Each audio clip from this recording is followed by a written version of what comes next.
नमस्कार, आप देख रहे हैं न्यूज़ टुडे 24। मैं अखिलेश।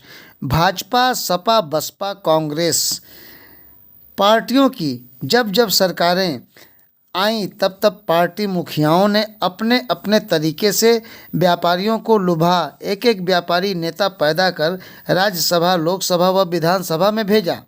लेकिन वे व्यापारी नेता व्यापारियों के हितों की बातें कम सरकार के हितों में लग अपना उल्लू सीधा करने लगे और राजनीतिक मलाई काटते रहे। लेकिन अब ऐसा व्यापारियों के साथ नहीं चलेगा, क्योंकि अब प्रतिनिधि उद्योग व्यापार मंडल के प्रदेश अध्यक्ष अनूप शुक्ला ने गाजीपुर में सदस्यता अभियान के अवसर पर मंगलवार को ऐलान करते हुए कहा कि देश का व्यापारी अब किसी पार्टी का पिछलग्गू नहीं रहेगा और हमारा संगठन गैर राजनीतिक संगठन है। हमारा व्यापारी सदस्य खुद चुनाव लड़ेगा और लोकसभा, राज्यसभा, विधानसभा में व्यापारी, मजदूर, किसान, महिलाओं की आवाज़ बुलंद कर हक दिलाएगा। हम पूरे प्रदेश में मजबूत हो चुके हैं। हमारी यूनिट हर जगह काम कर रही है और 2022 के चुनाव में अपना दमखम दिखाएंगे। साथ ही उन्होंने किसानों के बिल को भी सरकार से वापस लेने की मांग करी। उन्होंने कहा, देश का अन्नदाता काफ़ी समय से किसान विरोधी बिल की वापसी को लेकर आंदोलनरत है, लेकिन किसान और सरकार के बीच अब तक तालमेल ही नहीं बन पाया। सरकार किसानों की बात माने, तीनों कृषि बिल को वापस करे। हो गया भैया, सबका हो गया। आ गए सब लोग, आ गए क्या? आप लोग भी आ जाओ।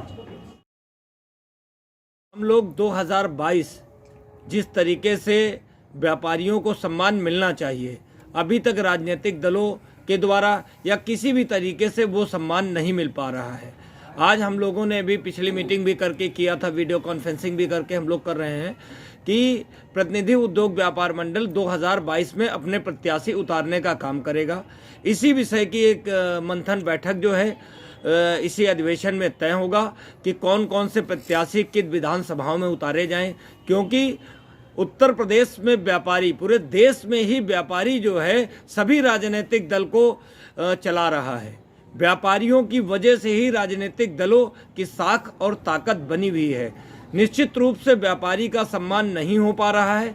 इस वजह से प्रतिनिधि उद्योग व्यापार मंडल 2022 में विधानसभा चुनाव प्रत्याशी उतारने की तैयारी में है और इसकी पूर्ण घोषणा जो है हम लोग 2022 के लिए 29 जनवरी को प्रत्याशी कुछ डिक्लेयर भी हम लोग करेंगे। उसी लिए जो है आज हम लोगों का आना यहाँ पर हुआ था। साथ ही कुछ जिला और नगर स्तर पर एक कमेटी बनाई गई है, उसको भी आज कुछ पदाधिकारियों ने इसकी शपथ भी ले रहे हैं, उनका भी कार्यक्रम रखा गया है। साथ ही जिस तरीके से व्यापारियों को लेकर के सरकार, आज ये सरकार है, किसी भी तरीके से ना व्यापारियों का कोई काम हो पा रहा है। व्यापारियों की दुकानें कोरोना काल में निश्चित रूप से बंद रहीं। बिजली बिल भी सरकार ने माफ़ नहीं किया, ना ही किसी भी तरीके से रियायत देने का काम किया। जो 20 लाख करोड़ का पैकेज था वो हवाई बन करके रह गया। हमें लगता है आप लोगों को पूछना चाहिए कि व्यापारियों से सर्वे के माध्यम से पूछिए कि कितने लोगों को उस 20 लाख करोड़ के पैकेज में लाभ मिला है। तो निश्चित रूप से साथ में व्यापारियों के साथ जो दुर्घटनाएँ हो रही, व्यापारियों के साथ जो हत्याएँ हो रही हैं, उन पर भी कहीं ना कहीं प्रशासन जो है सक्रिय नहीं दिखाई पड़ रहा है। साथ ही आज व्यापारियों की बात करें तो हम किसानों पर भी बात करना चाहते हैं कि किसानों को लेकर के सरकार पूरी तरीके से उदासीन है।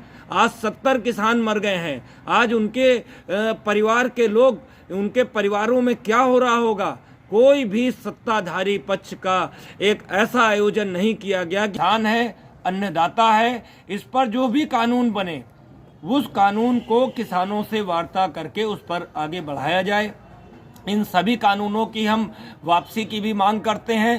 साथ ही किसानों के साथ बैठ करके, बड़े बड़े उद्योगपतियों के साथ बैठ करके नहीं, किसानों के साथ, छोटे व्यापारियों के साथ, मंडियों से जुड़े जो व्यापारी हैं उनके साथ बैठ करके उनके व्यूज़ ले करके इस कानून को बढ़ाया जाए। आज माननीय सुप्रीम कोर्ट के द्वारा एक अहम फैसला लिया गया है जिसमें कहा गया है कि सरकार उस कानून को अभी फिलहाल के लिए अस्थायी रूप से रोक करके किसानों की समस्याओं का निस्तारण करके उसको आगे बढ़ाने का काम करें। ऐसे हम फैसले का स्वागत करते हैं।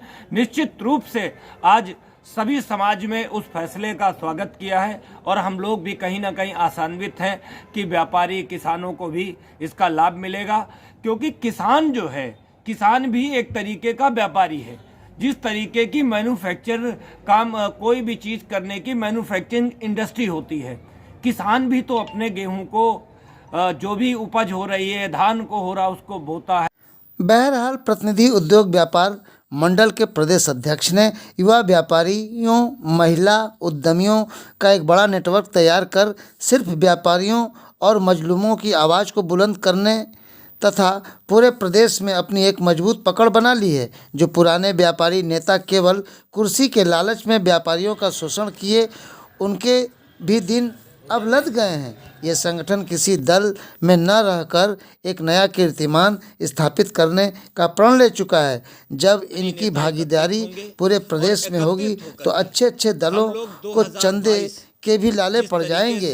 इस मौके पर जिलाध्यक्ष असलम खां, नगर अध्यक्ष ब्रिज किशोर यादव, पप्पू भैया, वरिष्ठ नेता हरविंदर यादव, प्रदेश मंत्री ओम नारायण सैनी, प्रदेश मंत्री आसित सेठ, राष्ट्रीय महासचिव बदरुद्दीन अहमद, प्रदेश उपाध्यक्ष सुनील शुक्ला, नगर कोषाध्यक्ष रमेश चंद अग्रहरी, गोपाल जी वर्मा, नगर उपाध्यक्ष संतोष कुमार सोनी, नगर सचिव फारूक अंसारी, नगर सचिव नवीन कुमार वर्मा, अध्यक्ष युवा प्रकोष्ठ सुरेंद्र सिंह, जिला उपाध्यक्ष राहुल गुप्ता, लाल कश्यप, नगर सचिव मीडिया प्रभारी अखिलेश यादव तथा महिला व्यापारी प्रदेश सचिव लालसा भारद्वाज, नगर अध्यक्ष रुबीना परवीन व रुखसाना ने भाग लिया।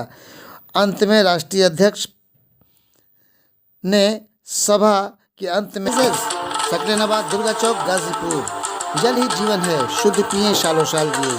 RO machine, RO spare parts, geyser, mixer, room heater, blower आदि इलेक्ट्रॉनिक उपकरणों के थोक व फुटकर विक्रेता, आपका विश्वसनीय प्रतिष्ठान एक बार सेवा का अवसर